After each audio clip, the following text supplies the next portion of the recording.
Well, come on. How stupid do you have to be, really? Or how deferential do you have to be to buy this story? I talked about lies towards the end of the last hour, which has led perfectly into this part. The almost unbelievable defence that Boris Johnson has offered up for not telling Lord Geit that he had contacted Lord Brownlow. This is like something out of Game of Thrones, isn't it? Why are they all blinking lords? So he didn't tell Lord Geit that he had contacted Lord Brownlow in order to ask for more money for the flat.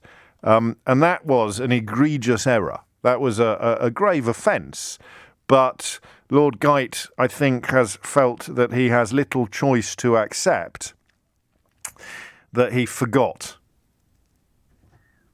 And the reason why the WhatsApp messages detailing this request for more money, it ended up being about £112,000, that refurbishment. He's paid the money back, but he had absolutely no desire or intention of doing so until he got caught with his fingers in what looks increasingly like a Lord Brownlow-shaped till. And the reason why he didn't tell, or why the WhatsApp messages were not revealed, is because he changed his phone and he'd forgotten. This is what the Prime Minister of the United Kingdom is currently asking you to believe.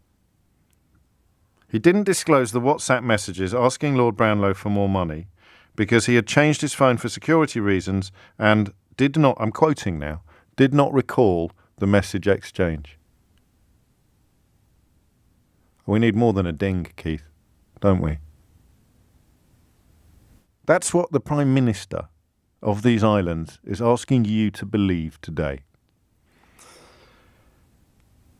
Hi, David. I'm afraid parts of our flat are still a bit of a tip. I know Nick Abbott. Everyone's telling me Nick Abbott's got the sound effects there. I know, but I'm no Nick Abbott, am I? I know my limit. I know my limitations, all right? I can't tell you how gratifying it is to work on a radio station where people like Sheila Fogarty, Eddie Mair, Nick Abbott constantly give me new levels of broadcasting genius to aspire to.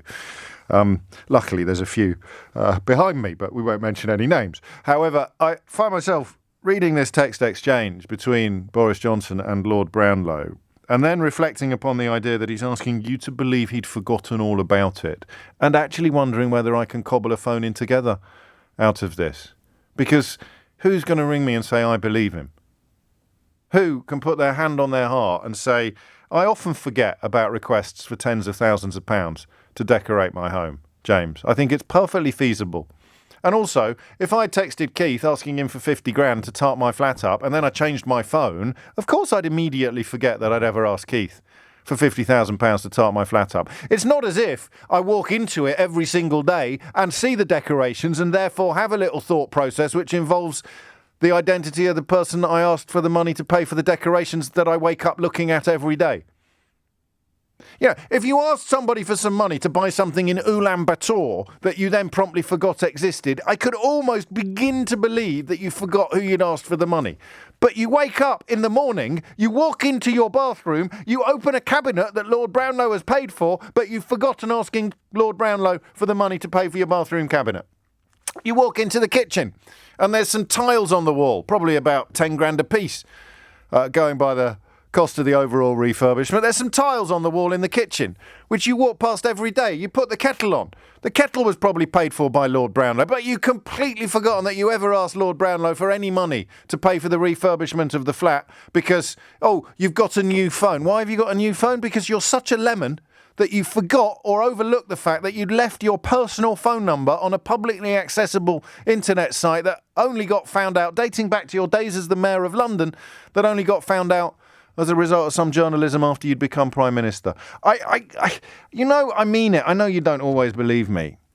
But I really do mean it when I ask you to ring me and offer an alternative view. And I do understand why I get the occasional texts off racists claiming that this is some sort of echo chamber. By all means, lads, ring me in, be racist. 0345 6060973. Tell me why there's nothing to worry about when the American president is embarked upon a sort of white supremacist, soft or even hard coup, and that we should all shut up and welcome the glorious rule of Donald Trump. It'd be a pleasure for both of us, I'm sure, but especially me.